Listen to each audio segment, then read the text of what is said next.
नमस्कार साथियों, ज्ञान मित्रा में आप सबका स्वागत है। एसएससी स्टेनो का 2025 में जो एग्ज़ाम हुआ उसके आंसर क्या आ चुका है और अभी हम लोग देखने वाले हैं टोटल शिफ्ट में जितने भी हिस्ट्री के क्वेश्चन पूछे गए थे। तो टोटल कितना हिस्ट्री का क्वेश्चन पूछा गया था? 60। अभी इस वीडियो में हम लोग इन 60 क्वेश्चन को देखने वाले हैं। तो चलिए वीडियो को शुरू करते हैं। देखिए, पहला क्वेश्चन है, निम्नलिखित में से कौन सी वास्तुकला इन विशेषताओं से परिभाषित होता है कि रिबोल्ट, नुकीले मेहराब, फ्लाइंग बट्रेस और रंगीन कांच की खिड़कियां? यही था क्वेश्चन। तो इसका आंसर हो जाएगा गौथिक वास्तुकला से ये संबंधित रखता है। ठीक है, चलिए अगला क्वेश्चन है, कथन दिया है और कारण दिया है, इसको आपको बताना था। कथन में दिया है, गुड फ्राइडे को एक सकारात्मक शब्द के रूप में नामित करना ईसाई विद्वानों और परंपराओं के बीच सार्वभौमिक रूप से स्वीकार किया जाता है। इसका कारण में बताया गया है, यीशु की बलिदान पूर्व मृत्यु को सकारात्मक धार्मिक अर्थ को दर्शाने के लिए इस दिन को गुड फ्राइडे कहा जाता है। ठीक है, गुड कहा जाता है। तो आपको ये बताना था। ठीक है, देखिए तो इसका आंसर क्या हो जाएगा? तो इसका आंसर हो जाएगा ए सही नहीं है जबकि आर सही है। यानी कि ए जो दिया गया है वो सही नहीं है, सिर्फ आर सही है इसका। चलिए आगे बढ़ते हैं। तराइन के प्रथम युद्ध में मोहम्मद गोरी को पराजित करने वाले राजपूत शासक कौन थे? आपको पता होगा, पृथ्वीराज चौहान था।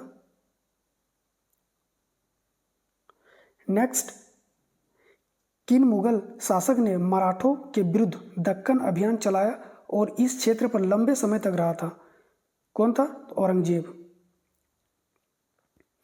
अगला क्वेश्चन है, मौर्य साम्राज्य की स्थापना किसने की थी? आप लोगों को पता होगा, चंद्रगुप्त मौर्य ने किया था। निम्नलिखित में से कौन सी भारतीय उपमहाद्वीप की प्राचीनतम ज्ञात सभ्यता मानी जाती है? प्राचीनतम ज्ञात सभ्यता कौन है? तो सिंधु घाटी सभ्यता है। अगला क्वेश्चन है, रास बिहारी बोस के बारे में निम्नलिखित में से कौन सा कथन सही नहीं है? आपसे पूछा गया सही नहीं है।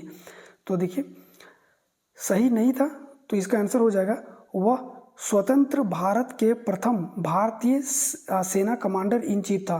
तो स्वतंत्र भारत के प्रथम सेना कमांडर इन चीफ कौन था? आप लोग को बताइएगा कमेंट करके। और इसका आंसर जो है ना, यही नहीं था। ठीक है, इसका नहीं है, बाकी ये तीनों होगा, आप लोग पढ़ लीजिएगा क्योंकि करना है 60 क्वेश्चन, जल्दी जल्दी करेंगे तो वीडियो काफ़ी लंबा हो जाएगा।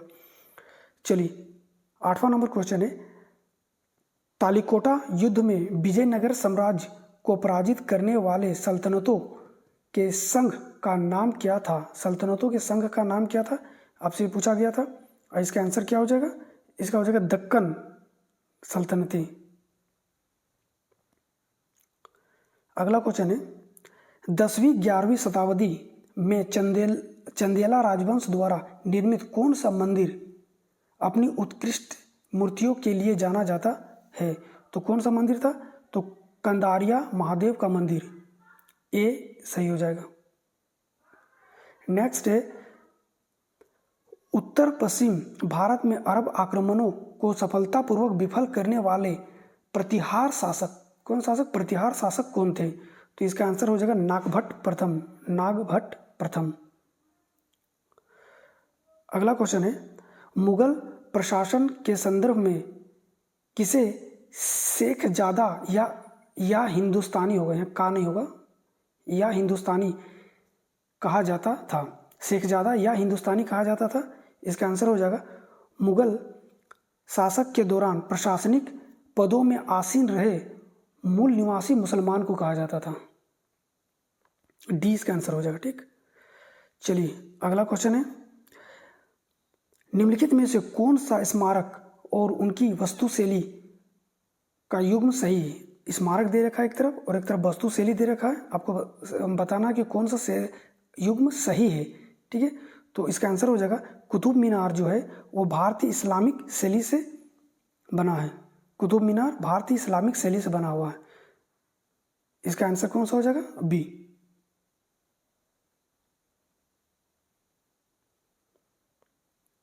चलिए 13वां नंबर क्वेश्चन है, नीचे दो कॉलम दिए गए हैं। कॉलम ए में घटना दिया गया और कॉलम बी में विवरण दिया गया है।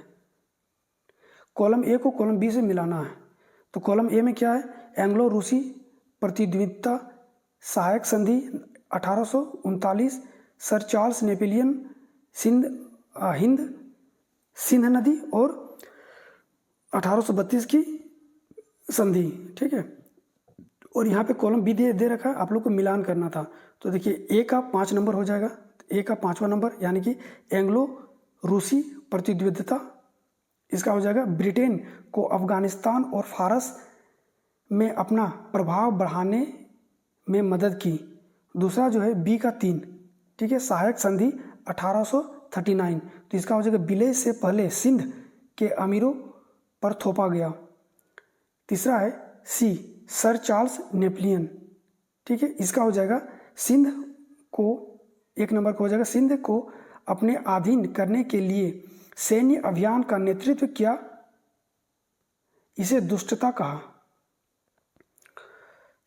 डी नंबर में हो जाएगा सिंध नदी, सिंध नदी का हो जाएगा इसका वाणिज्यिक महत्व था, इसने ब्रिटिश रुचि को आकर्षित किया। और ई नंबर में हो जाएगा 1832 की संधि, ये हो जाएगा सिंध नदी और सड़कों को ब्रिटिश व्यापार के लिए खोला गया, ठीक है, तो ये इसका आंसर हो जाएगा। नेक्स्ट है, देखिए क्वेश्चन थोड़ा पूछा गया था एकदम पीसीएस लेवल का, तो चलिए अगला क्वेश्चन देखते हैं। निम्नलिखित में से सत्य को चुने। अभिकथन दे रखा है और कारण दे रखा है। अभिकथन में कहा गया है हड़प्पा के गोलाकार ईंटों के चबूतरे, देखिए हड़प्पा में गोलाकार ईंटें कहीं नहीं पाया गया था, सब ईंटें पाया गया था स्क्वायर शेप में, ठीक है, चरकुट शेप में पाया गया था। तो ये तो कथन गलत हो जाएगा, यानी कि इन चबूतरों में गेहूं और जौ के दाने पाए गए थे, ये सही हो जाएगा। यानी कि इसका आंसर सिर्फ आर सही होगा। ए और आर दोनों सत्य, ये तो नहीं होगा। ए और आर दोनों सत्य है, ये भी नहीं होगा। ए सत्य है, ये सत्य नहीं, ए असत्य है और लेकिन आर सत्य है, तो इसका आंसर हो जाएगा कौन सा, डी। इसका आंसर हो जाएगा डी नंबर का। निम्नलिखित में से निम्नलिखित में से कौन पराक्रम दिवस से संबंधित है? तो पराक्रम दिवस से कौन संबंधित है? तो सुभाष चंद्र बोस। अगला क्वेश्चन है, वह मौर्य सम्राट कौन था जिसे अपने साम्राज्य में गुप्तचर व्यवस्था की स्थापना का श्रेय दिया? यह था चंद्रगुप्त मौर्य। विक्रमशिला के महान बौद्ध विश्वविद्यालय की स्थापना का श्रेय किस पाल शासक को दिया जाता है? इसका आंसर हो जाएगा धर्मपाल। निम्नलिखित में से कौन सा कथन यूरोपीय शक्तियों के साथ टकराव में कर्नाटक के नवाब की सेना की निर्णायक हार से उत्पन्न व्यापक भू राजनीतिक बदलाव को सबसे अच्छे ढंग से दर्शाता है? 4 ऑप्शन यहाँ पे दे रखा है और इसका जो करेक्ट आंसर हो जाएगा 1 नंबर का हो जाएगा, इसने देसी सैन्य संरचनाओं में प्रणालीगत कमजोरियों को उजागर किया, जिसे यूरोपीय कंपनियों को व्यापार से राजनीतिक आधिपत्य की ओर स्थानांतरित होने के लिए प्रेरित किया। 19वां नंबर क्वेश्चन है, निम्नलिखित कथनों को ध्यानपूर्वक पढ़ें और सही विकल्प को चुनें। कथन और कारण दे रखा है। कथन में दिया गया है एरोक्सीन के बलिदान अनुष्ठानों में जाहिर थान एक केंद्रीय भूमिका निभाता है। और कारण में दे रखा है जाहिर थान एक पवित्र उपवन है जिसके बारे में माना जाता है कि इसमें पवित्र उपवन की देवी जाहिर एरा सहित कई आत्माएं निवास करते हैं। देखिए दोनों ही सही हो जाएगा, ठीक है, तो इसका आंसर कौन सा हो जाएगा? ए और आर दोनों सत्य है और आर ए की व्याख्या करता है। ए नंबर का इसका आंसर हो जाएगा। आगे बढ़ते, सामूगढ़ का युद्ध औरंगजेब और किस मुगल राजकुमार के बीच लड़ा गया था? इसका आंसर हो जाएगा दारा शिकोह। औरंगजेब और दारा शिकोह के बीच में लड़ा गया था। उदयगिरी और खंडगिरी गुफाओं के बारे में निम्नलिखित कथनों पर विचार कीजिए। 1 में दे रखा है ये गुफाएं भुवनेश्वर के पास है और जैन भिक्षुओं के लिए थी। दूसरा में दे रखा है सभी गुफाएं पूर्णतः के आकार की और स्वतंत्र शिलाखंडों से तराशी गई थी। और 3 नंबर में दे रखा है अधिकांश गुफाओं में विभिन्न जैन मंदिरों को समर्पित कई मंदिर हैं। आपको बताना था उपरोक्त में से कौन सही है। देखिए तो इसका जो आंसर हो जाएगा केवल एक सही है, यानी कि ये गुफाएं भुवनेश्वर के पास है और जैन भिक्षुओं के लिए थी। 22वां नंबर क्वेश्चन है प्रथम कॉमनवेल्थ गेम किस देश में आयोजित किया गया था? तो इसका आंसर हो जाएगा कनाडा में। अगला क्वेश्चन है वह चोल शासक कौन था जिसने कृषि को बढ़ावा देने हेतु सिंचाई प्रणालियों का निर्माण करवाया? तो कौन सा था? तो राजेंद्र चोल प्रथम। इसका आंसर हो जाएगा बी नंबर। नेक्स्ट क्वेश्चन है नीचे कथन और कारण दिया गया है। देखिए कथन दिया गया और कारण दिया गया। कथन में दिया गया पेरिस की संधि और इसमें बताया गया कि सही विकल्प को चुनना है। पेरिस की संधि 1763 में भारत में फ्रांसीसी बस्तियों को केवल व्यापारिक चौकियों तक सीमित कर दी गई। कारण में दे रखा है संधि के बाद फ्रांसीसी अब सेना नहीं तैनात कर सकते थे या अपने कारखानों को मजबूत नहीं कर सकते थे। और इसका आंसर जो हो जाएगा ए और आर दोनों सत्य है तथा आर ए की स्पष्टीकरण करता है, यानी कि बी नंबर का। 25वां नंबर क्वेश्चन है गुजरात की मध्यकालीन वास्तुकला की क्षेत्रीय विशेषताओं के संबंध में निम्नलिखित में से कौन सा कथन सही है? पहला में दिया गया गुजरात के स्थापत्य रूपों में अक्सर स्थानीय मंदिर परंपराओं के तत्व शामिल होते हैं। दूसरा नंबर में दिया गया है गुजरात की मस्जिदों और मकबरों जैसी संरचनाओं में तोमर और घंटी जैसी सजावट नक्काशी होती थी। तीसरा नंबर में दिया गया गुजरात की स्थापत्य शैली में स्वदेशी परंपराओं के किसी भी सजावटी प्रभाव का सख्ती से परहेज किया गया था। तो इसका आंसर हो जाएगा केवल 1 और 2, यानी कि 1 नंबर का, यानी कि 1 और 2 सिर्फ सही होगा, बाकी सही नहीं है। अगला क्वेश्चन है नीचे फिर से कथन और कारण दिया गया था। कथन में दिया गया 18वीं शताब्दी में ब्रिटिश पूंजी संचय को औद्योगिक विकास में पुनर्निवेशित किया गया था।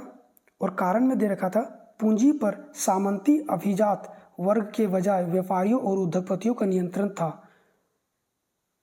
और इसमें पूछा गया था कि सही विकल्प को चुनना था। तो सही विकल्प इसका कौन सा हो जाएगा? ए और आर दोनों सत्य है तथा आर ए की सही स्पष्टीकरण करता है।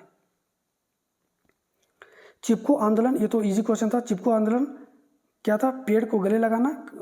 चिपको आंदोलन के दौरान गांव वाले कौन सी तरीका अपनाते थे? तो पेड़ को गले लगाता था और काटने से बचाता था। हल्दी घाटी के युद्ध में महाराणा प्रताप ने किस मुगल सम्राट का सामना किया? देखिए इसमें जो क्वेश्चन पूछा गया है ना, एक तो ऐसा मतलब वर्ड कहाँ से लाया है और हमको लग रहा है ये एआई से सेटिंग करवाया गया है क्वेश्चन का। जैसे क्वेश्चन का पैटर्न है एकदम समझ में नहीं आता, भाषा इसका कैसा लिखा गया। और दूसरी बात कई सारे क्वेश्चन भी गलत इसमें पूछा गया। जैसे कि देखिए गलत इन द सेंस ऑफ, देखिए हल्दी घाटी के युद्ध में महाराणा प्रताप ने किस मुगल सम्राट का सामना किया था? देखिए मुगल सम्राट का सामना नहीं किया था, मुगल सम्राट के द्वारा भेजे गए उसका जो सेनापति था राजा मान सिंह, उसका सामना किया गया था। ठीक है, तो यहाँ पे ये क्वेश्चन कितना सही आप लोग बताइएगा। तो इसका आंसर हो जाएगा, यहाँ पर तो आंसर अकबर है, लेकिन यहाँ पे देखिए हल्दी घाटी का युद्ध 18 जून 1576 को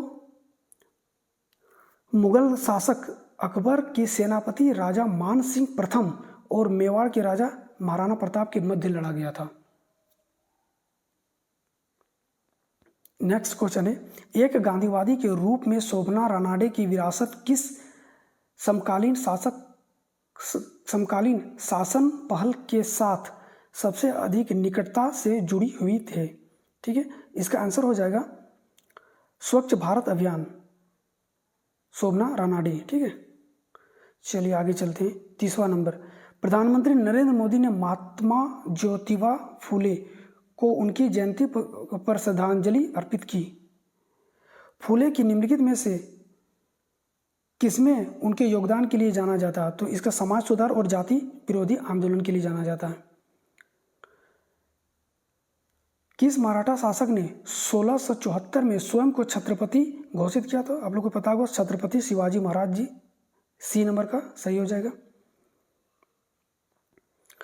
नेक्स्ट, भारत में शास्त्रीय नृत्यों में से सत्रिया नृत्य की शुरुआत किस संत ने की थी? तो सत्रिया नृत्य की शुरुआत किसने की थी? शंकर देव ने की थी। नेक्स्ट है, भारतीय राष्ट्रीय कांग्रेस की अध्यक्ष बनने वाली पहली महिला, आप लोग को पता होगा, एनी बेसेंट थी। त्रिभुवन दास पटेल के बारे में निम्नलिखित में से कौन सा कथन सही नहीं है? कथन सही नहीं है। तो त्रिभुवन दास के बारे में, उनकी समाज सेवा के लिए उन्हें पद्म भूषण पुरस्कार से सम्मानित किया गया था, ये सही नहीं है और यही इसका आंसर हो जाएगा। बाकी तीनों सही है, पढ़ लीजिएगा। 35वां नंबर क्वेश्चन है, मुगल प्रशासन व्यवस्था में राजाओं को प्रशासनिक भूमिकाएं जमींदारों से किस प्रकार भिन्न थी? तो जो राजाएं थे उसकी प्रशासनिक भूमिकाएं जमींदारों से किस प्रकार भिन्न थी, ये पूछा गया था। तो देखिए, जो राजा हुआ करता था, राजा व्यापक क्षेत्रों पर शासन करते थे और उच्च दर्जा रखते थे, जबकि जमींदार मुख्य रूप से भूमि राजस्व संग्रह का प्रबंधन करते थे। इसका आंसर हो जाएगा बी नंबर का। नेक्स्ट क्वेश्चन है, साइमन कमीशन 1927 और नेहरू रिपोर्ट 1928 की तुलना करते हुए निम्नलिखित कथनों पर विचार करें। पहला में दे रखा है, साइमन कमीशन का भारतीय राजनीतिक दलों द्वारा मुख्यतः उनके अखिल भारतीय स्वरूप के कारण बहिष्कृत किया गया था। दूसरा में दे रखा है, नेहरू रिपोर्ट ने भारत के लिए पूर्ण स्वतंत्रता को उनके तात्कालिक उद्देश्य के रूप में प्रस्तावित किया था। इसका आंसर कौन सा हो जाएगा? ना तो ए होगा और ना ही 2 हो जाएगा, यानी कि 1 नंबर का। निम्नलिखित में से कौन सा युग्म सही सुमेलित है? सही सुमेलित है आपको बताना है, और इसका सही सुमेलित कौन सा है? स्वदेश दर्शन 2.0 थीम आधारित पर्यटन सर्किट। बाकी नेक्स्ट क्वेश्चन है, सी.आर. दास की मृत्यु के बाद जब बंगाल कांग्रेस 2 गुटों में टूट गई तो अनुशीलन समूह ने किसके भागीदारी से हाथ मिलाया? किसके भागीदारी से हाथ मिलाया था? तो जे.एम. सेनगुप्ता के भागीदारी से हाथ मिलाया था। स्वतंत्रता के तुरंत बाद लगभग 1947 की अवधि के दौरान भारतीय जनसंख्या के बहुमत का मुख्य व्यवसाय क्या था? तो कृषि था। 40वां नंबर क्वेश्चन है, बेसर शैली किन 2 स्थापत्य शैली का मिश्रण है? तो द्रविड़ और नागर शैली का मिश्रण है। सी नंबर हो जाएगा इसका आंसर।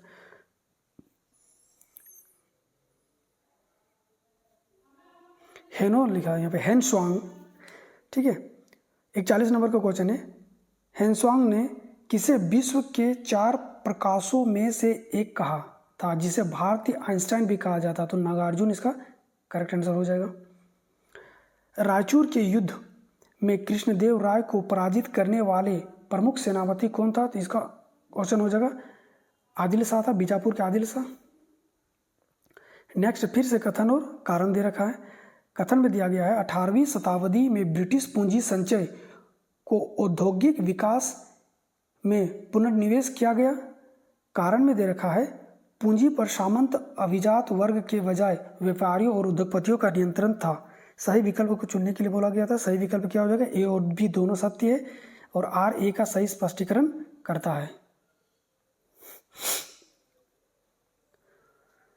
चलिए 44वां नंबर क्वेश्चन है, निम्नलिखित गुफाओं और उनकी स्थापत्य विशेषताओं को मिलान करना है। गुफा एक तरफ दे रखा और एक तरफ स्थापत्य शैली को दे रखा, उसको मिलान करना था। ठीक है, तो इसका जो आप लोग मिलान कर लीजिएगा, इसका जो आंसर हो जाएगा ये हो जाएगा उदयगिरी। उदयगिरी का हो जाएगा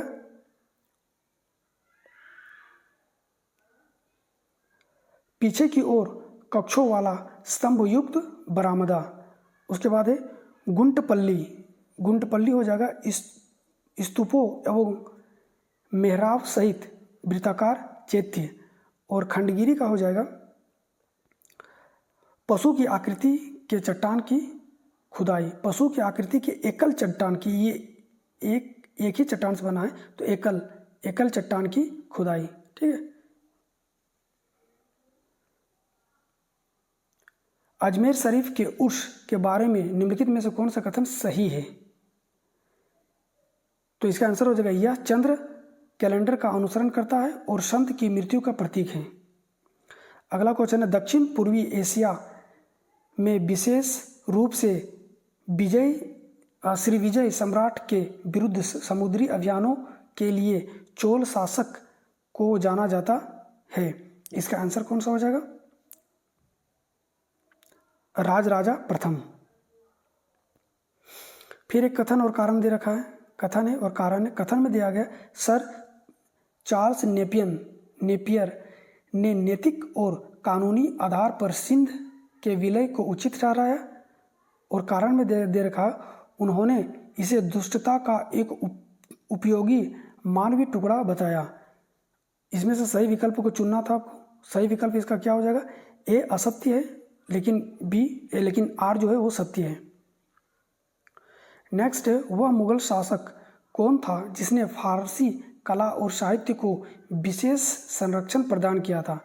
ठीक है, तो इसका आंसर हो जाएगा हुमायूं। नेक्स्ट क्वेश्चन है 49वां नंबर क्वेश्चन। कथन फिर दे रखा, कारण संताल त्योहार एरोक सीम कृषि ऋतु के अंत का प्रतीक है। कारण में दे रखा है माघ सीम त्योहार फसल के प्रति कृतज्ञता व्यक्त करता है और एक नए चक्र की तैयारी करता है। इसका आंसर क्या हो जाएगा? इसमें पूछा गया था सही विकल्प को चुनना था। सही विकल्प सिर्फ आर हो जाएगा इसका। ठीक है, तो ये हो जाएगा। ये तो गलत है लेकिन आर सही है एक नंबर का, यानी कि ये गलत है और आर सही है।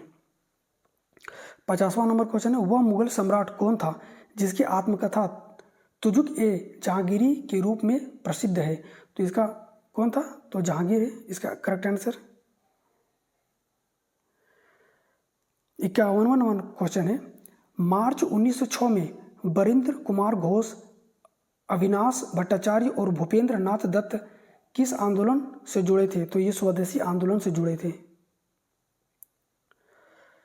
नेक्स्ट क्वेश्चन है निम्नलिखित में से कौन सा कथन मुगलों के लिए कंधार को रणनीतिक रूप से महत्वपूर्ण मानने का सबसे अच्छा कारण दर्शाता है? तो ये 4 कारण यहाँ पे दे रखा है। इसमें से सबसे महत्वपूर्ण है यह काबुल और हेरात के बीच प्रमुख भूमिगत मार्ग को नियंत्रित करता था तथा एक सुदृढ़ सैन्य चौकी की रूप में कार्य करता था। 8वीं शताब्दी के मध्य में दंती दुर्ग द्वारा किस राजवंश की स्थापना की गई थी? तो राष्ट्रकूट की स्थापना की गई थी। 54वां नंबर क्वेश्चन है एक बार टाइम मैगजीन में गांधी जी के शारीरिक शैली का मजाक उड़ाया था, लेकिन बाद में उनकी शहादत की तुलना किससे की थी? तो इसका आंसर हो जाएगा अब्राहम लिंकन से की थी। नेक्स्ट 55वां नंबर क्वेश्चन है मध्यकालीन भारत में प्रांतीय वास्तुकला के संबंध में निम्नलिखित कथनों पर विचार कीजिए और सही विकल्प चुनिए। ये 3 दे रखा है। बंगाल और जौनपुर ने दिल्ली सल्तनत से अलग विशिष्ट स्थापत्य शैली विकसित की। दूसरा नंबर में दे रखा है क्षेत्रीय शैलियों में अक्सर इस्लामिक संरचनाओं का स्थानीय कलात्मक परंपराओं के साथ मिश्रण होता था। और तीसरा नंबर में दे रखा प्रांतीय शैलियाँ भारत के सभी क्षेत्रों में पूरी तरह एक समान रही। इसका आंसर हो जाएगा केवल 1 और 2 होगा, तीसरा नंबर का नहीं होगा।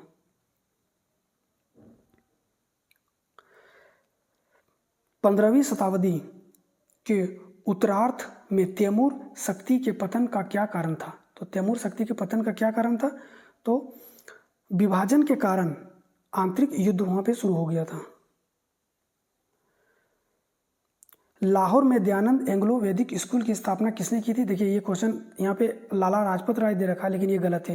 लाला लाजपत राय ने नहीं किया था। लाहौर में दयानंद एंग्लो वैदिक डीएवी स्कूल की स्थापना महात्मा हंसराज ने 1 जून 1886 को की थी, जो उन्होंने अपने साथी शिक्षाविद गुरुदत्त विद्यार्थी के साथ मिलकर की थी। ठीक है, तो ये क्वेश्चन गलत है।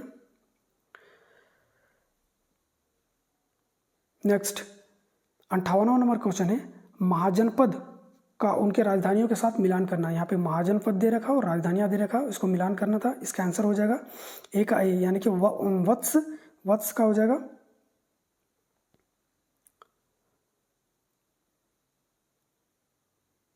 कौशाम्बी। ठीक है, यहाँ 1 2 3 छूटा हुआ है, 1 2 3 4 इसको आप लोग कर लीजिएगा। ठीक है, वत्स का हो जाएगा कौशाम्बी। मगध का हो जाएगा राजगिर। और कुरु का हो जाएगा इंद्रप्रस्थ। और अवंती का हो जाएगा उज्जैनी। ठीक है, देखिए यहाँ पे एक चीज़ लिखे हैं, आप लोग इसको पढ़ लीजिएगा।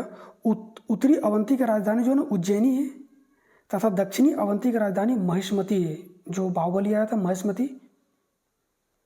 नेक्स्ट है 59। फ्रांसीसी औपनिवेशिक वास्तुकला से सामान्यतः कौन सा तत्व संबंधित नहीं होता? इसका आंसर हो जाएगा मुगल शैली के अलंकारयुक्त गुंबद। 60वां नंबर क्वेश्चन है और आज का लास्ट क्वेश्चन दे रखा है। भारतीय परिषद अधिनियम 1892 के संदर्भ में निम्नलिखित कथनों पर विचार कीजिए और सही विकल्प को चुनिए। यहाँ पे 3 विकल्प दे रखा है। पहला विकल्प में दिया है इसने केंद्रीय विधान परिषद में सरकार के सदस्यों की संख्या में उल्लेखनीय वृद्धि की। दूसरा में दे रखा है इसने विधान परिषदों को बजट पर चर्चा करने और कार्यपालिका से प्रश्न पूछने का अधिकार दिया। और तीसरा में दे रखा है इसने प्रांतीय विधान परिषदों में गैर सरकारी सदस्यों के लिए प्रत्यक्ष चुनाव का सिद्धांत प्रस्तुत किया। तो इसका जो आंसर हो जाएगा, सही पूछा था, इसका आंसर केवल 2 हो जाएगा, यानी कि इसने विधान परिषदों को बजट पर चर्चा करने और कार्यपालिका से प्रश्न पूछने का अधिकार दिया था। गाइज, तो ये आज का लास्ट क्वेश्चन था। वीडियो कैसा लगा आप लोग जरूर बताइएगा। और ये जो क्वेश्चन पूछा गया थोड़ा था क्वेश्चन का लेवल। वीडियो अच्छा लगा तो प्लीज़ चैनल को लाइक कीजिएगा, चैनल को सब्सक्राइब कर दीजिएगा और वीडियो को लाइक और शेयर कर दीजिएगा।